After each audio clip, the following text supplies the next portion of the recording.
3.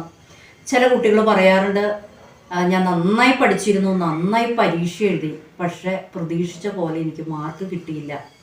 നമ്മുടെ ആൻസേഴ്സ് എപ്പോഴും properly structured ആയിരിക്കണം. അതിന് ഞാൻ പറഞ്ഞു തന്നിട്ടുണ്ട്, നമ്മുടെ ക്ലാസ്സിൽ നന്നായി പഠിക്കുന്ന കുട്ടികളുടെ ആൻസർ ഷീറ്റൊക്കെ ഒന്ന് മേടിച്ച് നോക്കുക, അല്ലെങ്കിൽ അവരോടൊന്ന് ചോദിക്കണതിൽ നമുക്ക് കുഴപ്പമില്ല. അതിനു വേണ്ടി നിങ്ങൾക്ക് ബുദ്ധിമുട്ടാണെങ്കിൽ നമ്മുടെ CBSEയുടെ സൈറ്റിൽ അവൈലബിൾ ആണ് ഫുൾ മാർക്ക് സ്കോർ ചെയ്ത കുട്ടികളുടെ ആൻസർ ഷീറ്റ്.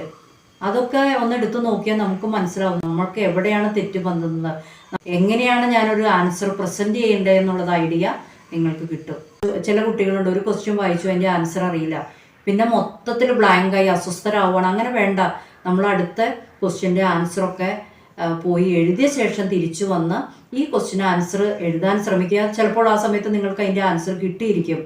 പക്ഷെ ഒരു കാര്യം ശ്രദ്ധിക്കുക, ക്വസ്റ്റ്യൻ നമ്പർ കറക്റ്റായിട്ട് എഴുതുക.